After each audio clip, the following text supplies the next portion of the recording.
Hey guys, thanks for checking out this week's message. At Hope City, we're always so encouraged to hear how God is bringing the hope of Jesus to people through this ministry.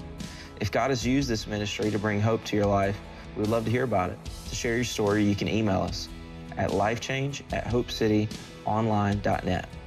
Also, if you'd like to support this ministry financially, you can simply text any amount to the number on the screen.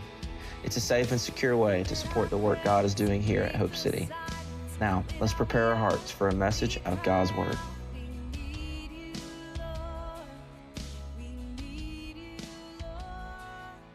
So glad that you guys are here. And in all seriousness, if you have your Bibles, I do actually want you to open them up this morning to the book of Matthew. Matthew chapter 14. We're going to be looking at an account that happened in the life of Jesus right after something absolutely catastrophic and difficult happened in his life. And I think it'll help make all the sense in the world to what's going on in the life of our church and in your life as well this morning. And so Matthew chapter 14, we're going to be picking it up in verse 13. If you don't have a Bible, the verses are going to be on the screens for you. However, we would love for you to have a Bible. They're available at our resource center. You can stop by and pick one of those up. At any point, we would love for you to do that because we want you to have a Bible to study God's Word for yourself. We don't want you just taking our word for it. We want you to have an intimate time with the Lord throughout the week, Monday through Saturday. So make sure you stop by there and get a Bible if you don't have one. But for the sake of today's service, they're going to be on the screens. Matthew chapter 14, picking up verse 13, it says this. It says, when Jesus heard what had happened, which means obviously in verses 1 through 12, quite a few things have obviously taken place and transpired and happened. And what took place was Jesus' cousin, who was the forerunner for Jesus, John the Baptist, had just been beheaded. Now, up until this point, Jesus had had a distant but intimate relationship with his cousin because ultimately John the Baptist paved the way for what Jesus was going to do. In fact, some of Jesus' closest followers had originally been followers of John the Baptist. And so Jesus was really looking out for his cousin. He was corresponding for his cousin. He really had a huge heart for his cousin and what he did. And he just found out that his cousin had been executed for the sake of ministry. And Jesus heard about this and he did what a lot of people do when they go through a tragedy, when they go through a difficult time. They just want to get away from everything. They just want to get away from everybody, and that's exactly what took place. When Jesus heard what had happened, he withdrew by boat privately to a solitary place. Now watch what happens next. Hearing of this, the crowds followed him on foot from the towns. Now if you just read this at face value, you're going, no, wait a second. Jesus took a boat, but the crowd follows him on foot. So how did that work? If you've ever been to the Sea of Galilee, I had the privilege of going about 10 years ago to Israel and seeing how the Sea of Galilee is laid out. But if you ever go to the Sea of Galilee, you can see from one end to the other, and beyond that, you can see far off in the distance, far off on the other side of the lake, on both sides. And so what happens is these fishermen or these boats will go out in the middle of the water, and crowds will be able to see where they're at on the water. Even though it's a huge body of water, they'll be able to see where they're at and follow them along the shore so that they can keep up with them, so that when they do come back in, they're there and they're waiting on them. It's kind of like when a celebrity comes into town and you know that a celebrity is going to be exiting out of a certain exit at a hotel. The crowd's already waiting at that exit. That's exactly what's taking place here in the life of Jesus. He's wanting to get away from everybody. He's wanting to focus. He's wanting to mourn the death of his cousin. And he can't get away from people because everybody can see him and everybody knows exactly where he is. When Jesus landed and saw a large crowd, he was frustrated. He was angry. He was saying, look, just leave me alone. I got things I'm trying to deal with and work through. No. The Son of God looks at the crowd, even in the middle of his own tragedy, and is moved with compassion. It says he had compassion on them. How many times in your life and in my life do we allow people infringing upon what we think we want or what we think we need cause us to be frustrated, angry, or bitter at those people rather than seeing them for who they are? And that's broken, hurting people who are in desperate need of a touch from Jesus, the same Jesus that lives in you and lives in me, and that we have the opportunity to extend to them. It says that Jesus was moved with compassion. All too often, I think one of the things that's missing from the voice of the church in the 21st century is a voice filled with compassion on hurting and broken people, because those people do things we don't like. Those people get in our way. Those people frustrate us. Maybe God's looking for us to live out his heart among his people and be moved with compassion. It says he had compassion on them and healed their sick. Next verse.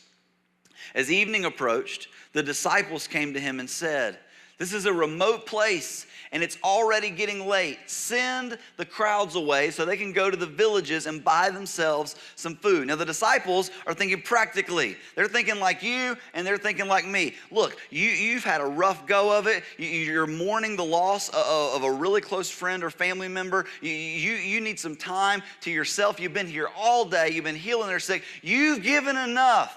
Send them away. It's time that they go get some food. And Jesus was still prioritizing the people over his own pain. He was still prioritizing the people over his own problem. He was still prioritizing the people over the processing that he needed to do. He put others above himself.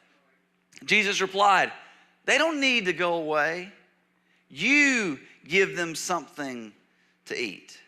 Now, I can imagine the look on the disciples' faces at this point, because they're looking at each other and they're seeing this huge crowd of people. And I know Judas was the treasurer at the time, and so he's probably looking in the pocketbook and going like, we don't have the money to feed all these people. You got another guy going, we don't have enough hands to feed all these people. You got another guy going, we don't have enough food to give all these people. This isn't going to work. Jesus just gave us a command that for the first time ever, we don't even have the capacity to follow.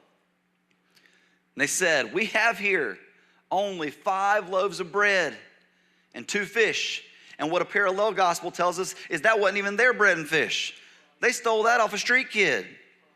They bummed that from somebody else. Jesus said, "I want you to feed everybody." They're like, "Okay, well, let's see. Do you have food? Do you have food? Do you have food?" And all they could come up with was 5 loaves of bread and 2 fish. They answered. And Jesus said, "Bring them here to me." Because Jesus knew that their willingness in his power was sufficient for any situation. And that's good. You should tweet that. Their willingness in his power was sufficient for any situation. Your willingness and my willingness combined with his power is sufficient enough for any situation. It doesn't matter how short you are in any situation or circumstance. When it's put into the hands of the creator of the universe, everything changes. There's 2 things that are required for the miraculous to take place. Number 1, God's power. Number 2, your willingness to receive it.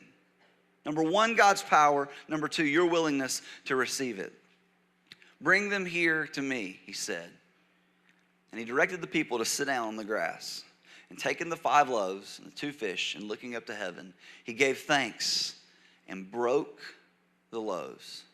Then he gave them to the disciples, and the disciples gave them to the people. They all ate and were satisfied.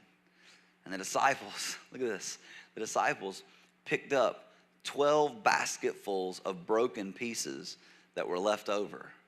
The number of those who ate was about 5,000 men, besides women and children. It's a miracle that doesn't matter how long you've been in church, you've heard about it. You've heard the story of it, you've heard the account of it. But often the focal point of this particular passage is on what Jesus did. And for the record, that's a good focal point to have. Like the guy who made 5 loaves, 2 fish turn into enough food to feed 5,000 men, plus women, plus children, and have 12 baskets left over. That's a pretty big deal. I see why people focus on Jesus. But Jesus is not the only person that's necessary to the story.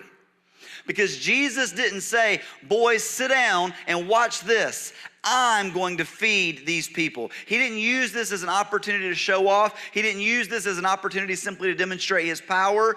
He used this as an opportunity to show the disciples their opportunity in the kingdom of God. As an illustrative example of what he was calling them to do. He didn't say, "Sit down, I'll feed them." He says, "You feed them."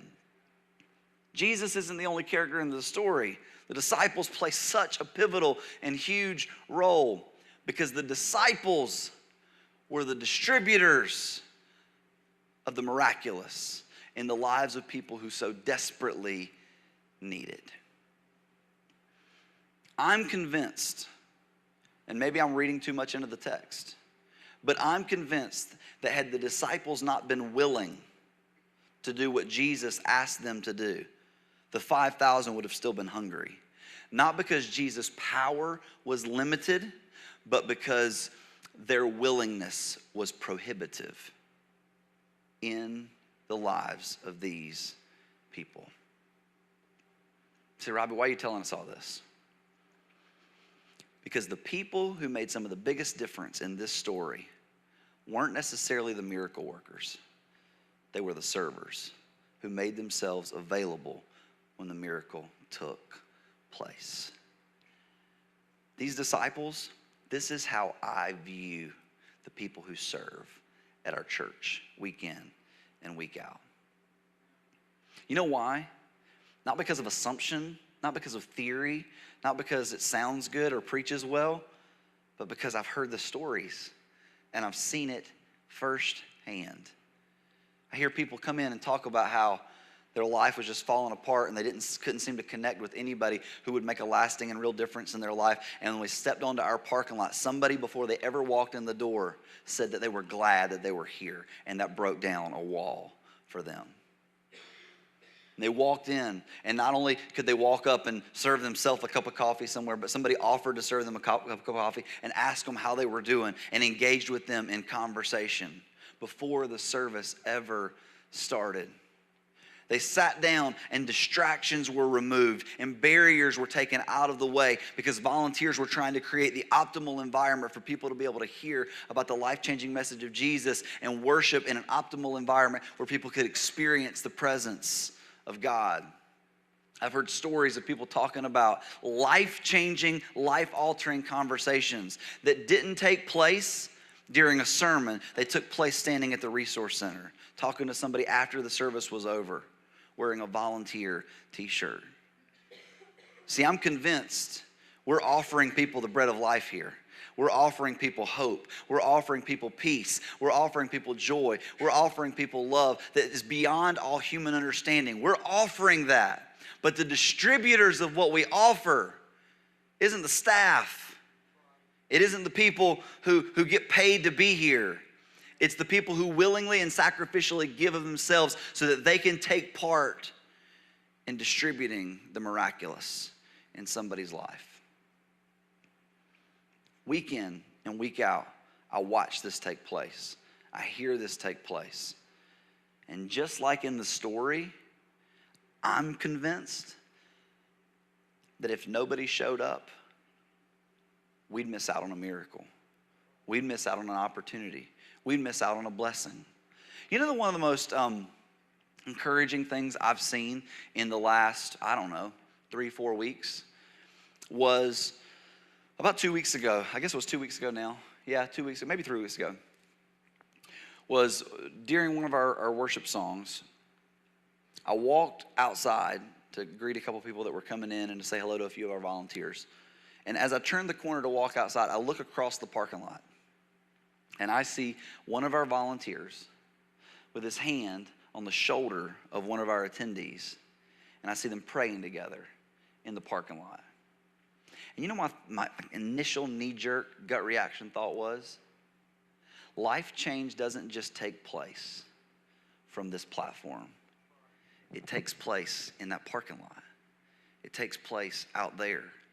Some of the words that are the most meaningful and powerful and helpful in somebody's life aren't uttered by me. They're uttered by somebody who's willingly giving of themselves.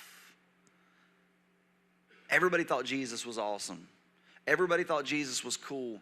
Everybody thought Jesus was amazing because of the party tricks that he did and because of the miraculous works that took place when they were around.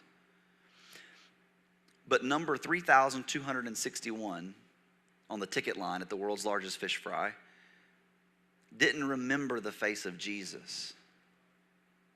They remembered the face of that disciple that walked by with a basket and offered them the bread and the fish. They remembered the power of Jesus, but the face of the disciple.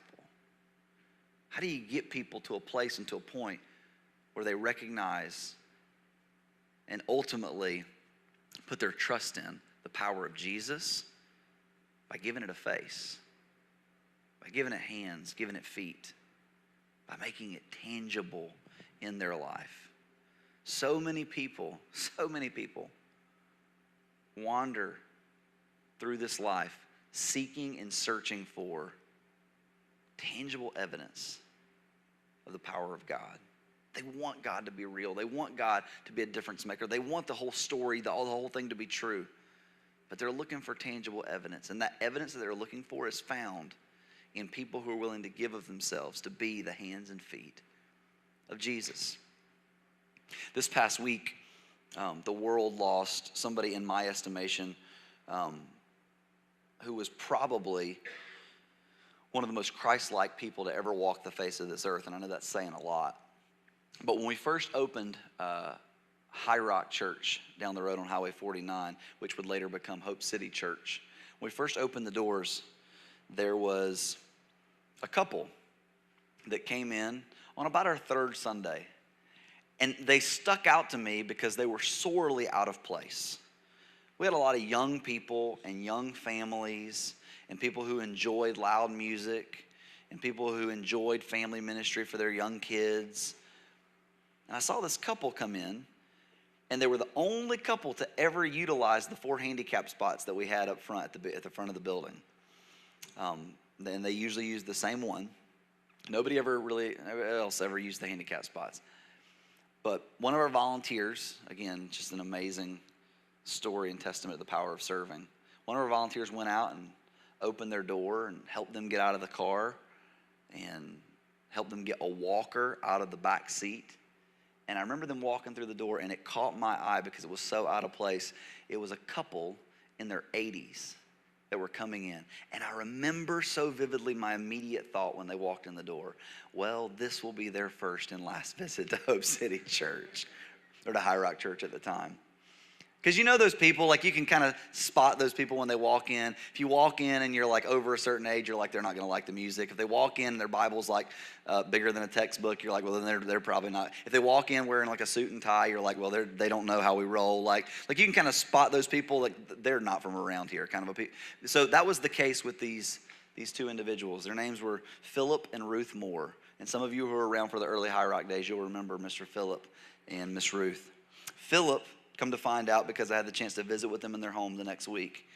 Philip was a retired Baptist pastor who had served the Lord faithfully for over 60 years in the local church and had seen the church ebb and flow, had seen the beautiful side of the church and the ugly side of the church, had seen it all. And as we're sitting in his home, I'm expecting him to say, well, we're visiting around and we may not be back next week. And I'm getting ready to leave. And he said, well, I'll see you Sunday, Pastor.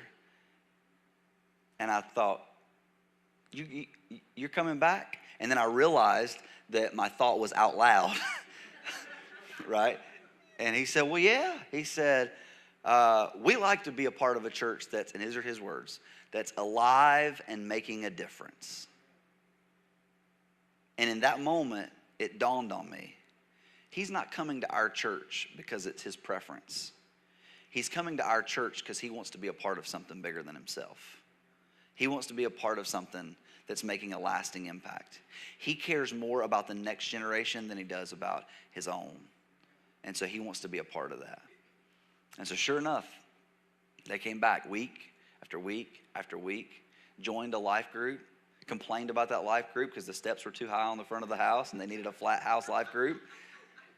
But man, they were amazing people. They wanted to serve so bad, but they couldn't serve on a Sunday morning because literally they didn't have the physical capability to do so. So they offered to make phone calls and touch base with people during the week, and they did. Sure enough, first time guests came, they called them. Thanks for coming to Hope City Church. How can we be praying for you? And for weeks and months, this went on and took place.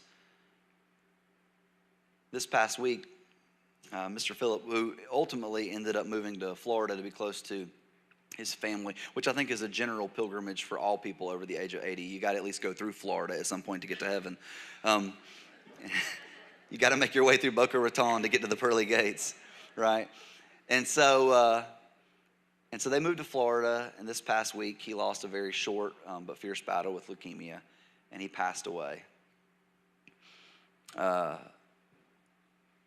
And as he passed away, he was listening to the hymn, Just As I Am. And I remember he used to tell me all the time, there's nothing special about me. There's something so powerfully special about Jesus. And I want to help people know that. I want to help people see that. That's the kind of people that we're looking for in this army. That's the kind of people we're looking for to be a part of this movement. If you come and you sit in Starting Point and you hear my heart for our church, one of the things that I say is we're a church of doers, not just consumers. Because if you're coming and you're sitting and you're listening and you're growing, but you're not ever exercising your faith and helping other people grow in their faith, you're missing the point of faith. Mr. Philip knew that his role on this planet was to fall so in love with Jesus that he had the opportunity for it to overflow and make a difference in the life of somebody else who needed to fall in love with Jesus. That was his goal. That was his plan. That was his point. That was his purpose. And ultimately, that's the kind of people we're looking for here at Hope City Church. People who are willing to help others who are hurting, who are broken. People who are willing to put a face and put hands and feet to this message of Jesus. It's a big, big deal to us. It's our heartbeat. It's our mission, it's our goal to bring the hope of Jesus to broken and hurting people. But we can't do it without people willing to pass the baskets. We can't do it without people willing to distribute the food. We can't do it without people who are willing to put a face to the miraculous, to put willingness with his power. Now at this point, I don't have to tell you what I'm trying to get you to do. It's pretty simple. It's pretty clear. The takeaway is very, very obvious. I want you to serve. But you better hear me say this loud and clear. And our staff will back this up because they've been begging me to do the opposite of this for weeks and months, and I won't do it. I won't do it. I will not do it. I do not want someone to step up and serve at this church because you feel guilted into it, or because you feel obligated, or because you feel like there's a need and nobody else is willing to step up. You'll never see me stand up here on a Sunday morning and say, we need nursery workers, can anybody help? Not gonna do it. I'll stay over there with the smelly kid and rock the baby. I don't want people to serve in this church because you have to. I want people to serve in this church because you get to. You got to know, if the creator of the universe asked me to pass a basket and be a part of his miracle, I want to be a part of that. Do I have a lot of time? No. Do I have a lot of energy? No. You saw that in the video. Do I have a lot of bandwidth and money? No, I don't have a lot of anything. But what I have, I give freely. Because I want to be a part of what God's doing in the world. Now here's what I know. For the people in this room, you fall in one of three camps. Camp number one, you're faithfully serving here week in and week out to make what we call Hope City Church a reality. And if that's you, I want to say to you from the bottom of my heart, thank you. We could not do it without you. Can we give a big round of applause to those people who give and serve and make this thing happen every single week?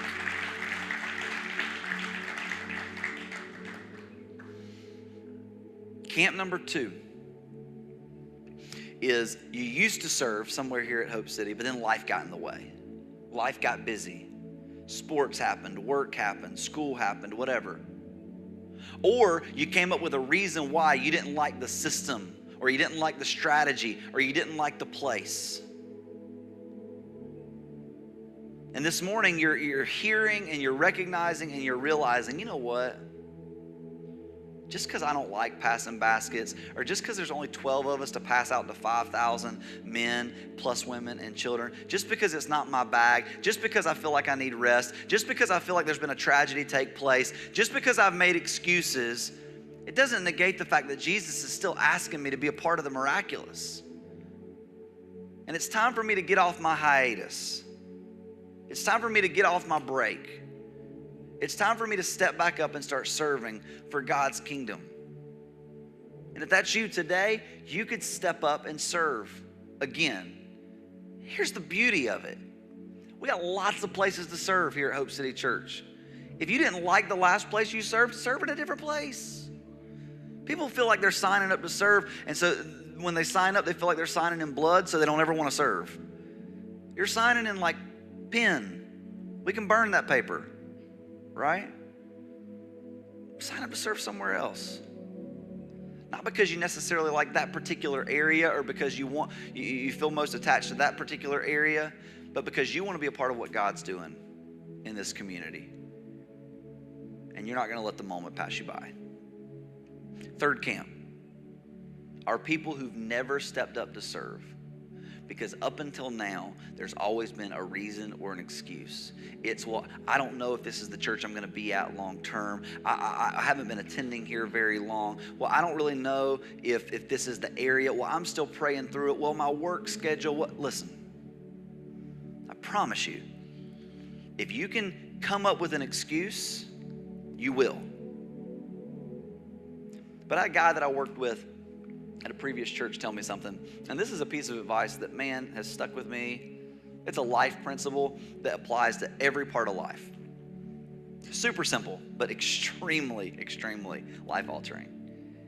He said, people do what they want in this world. That's the advice. People do what they want in this world. Like, if you really want to do something, you'll figure out a way to pull it off. If you really want to buy something, you'll figure out a way to get a loan for it. You'll figure out a way to save for it. If you really want to go somewhere, you'll figure out a way to get there. You can make excuses or you can be a part of something big, but you can't do both. If you really want to be a part of something big, you got to stop making excuses. And ultimately be honest with yourself and say, I just don't want to do it. I can come up with excuses, but ultimately I just don't want to do it. And if that's you, can I talk to you for just a second? I don't want you to do what you don't want to do either. But my heart and my hope and my prayer as the pastor of this church is that God can begin to change your wants, that God can begin to change your desires. Because as long as you live your life self-absorbed and self-consumed and thinking about what you want before what others need, you'll never be a part of something like the feeding of the 5,000. You'll never be a part of the miraculous. You'll never have a chance to have that parking lot conversation or that resource center prayer meeting. You'll never have that opportunity to pour into the life of that kid that always remembers your name, even when they're 30, 40, 50 years old because of the difference you made in their life when they were 7. You'll never have that opportunity as long as you continue to focus on you. I tell people at this church unapologetically, you don't have to be a partner here. You don't have to have been attending here very long. One of the very first steps that I want someone to take at Hope City Church is to get plugged in serving somewhere so they can give themselves away to something bigger than themselves alongside of other people who are doing the exact same thing. It's hilarious. The first year that we were in existence as a church, I used to keep a little special stash of volunteer t-shirts that nobody else knew about in my desk drawer. First time guests would come, they'd see me, and they'd come back the next week and say hello again. If I ever saw a second time guest, second week, I'd say, hey, come here, I got something I want to give you. And I'd stick a volunteer shirt in their hands. And they'd say, isn't this just for the volunteers? I say, yeah, because that's what I want for you. I want you to join the team. I want you to be a part of something bigger. And I could stand up here and yak about it and talk about it all day long. But it really doesn't matter what I say because you're going to think I'm biased. And I get that. But I want you to hear directly from some of the people who give themselves away week in and week out. I want you to hear why some of the people that are sitting beside you in Hope City shirts right now serve. You guys check this out.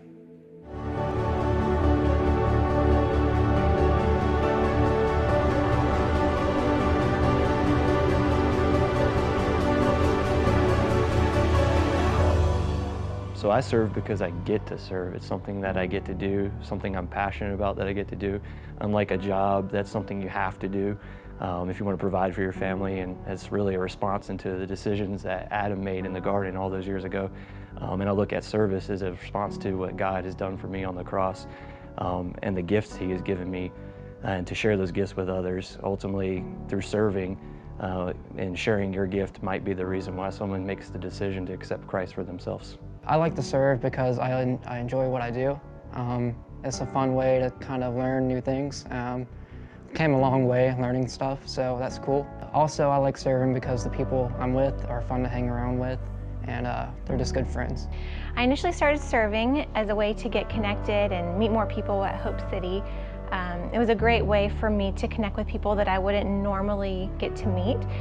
People of all ages, people that I might not be in a life group with, and people that I could get to know just a little deeper. I decided to volunteer with the students just because when I was growing up, middle school and high school, didn't make the best of decisions, and I never really had people to talk to or people to hang out with. I had my parents, but as a teenager, I didn't really want to talk to my parents. So volunteering with the students kind of allows me to give them at least the opportunity to share what's on their mind, share what's going on with their home life or their school life that maybe they don't want to talk to an adult about. Sometimes it's maybe easier for them to talk to somebody who's been through it, who's not their parent. I also wanted to serve to set an example for my children, even though they're young, to take ownership in things that they're involved with, so that church isn't just something that they're enjoying the show, but that they're actively participating in and involved with. There wasn't a place to go during the weeks for me other than like hanging out with my friends and making bad choices. And so the fact that we have a place here for students to get plugged in outside of Sundays is super important. And thankful for that. I serve to serve others, but more or less, if I don't serve, who's going to do it? Well, the biggest thing for me is the kids themselves, to see the smile on their face as they learn how much Jesus loves them.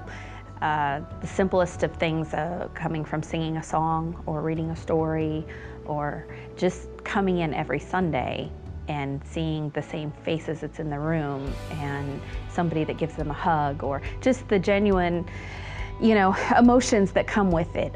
Those are the things I like to see. Those are the things I like to give the children as well as the parents. So to be there in the classroom or in the hallway alone and be their first face that they see when they come in, the friendly conversation, the pleasantness first thing in the morning is always nice to have. But at the end of Sunday, when they walk out of there and they're excited to come back the following week to learn more, about how much Jesus loves them as we tell them, that's important to me.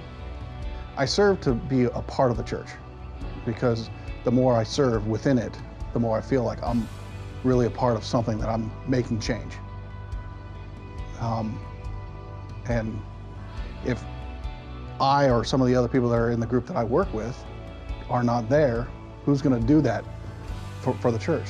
Who's going to be able to get that church ready for every week, for others to actually come in and enjoy and experience the presence of God? So again, if I don't do it, who's going to do it? I also want to do it as an example for my kids, to look at it as if they got to pick up that flag and go with it. If I go down, who's going to be the next one to step up? Who's going to be the next one to step up and help out, serve others, and show that example to them? And if it's not my kids, maybe I'm rubbing off on the other individuals that I'm working with. My name is LaCrisha, and that's why I serve. My name is Andrew, and this is why I serve. My name is Allison Lambert, and this is why I serve. My name is Mike, and this is why I serve. My name is Kenneth, and this is why I serve.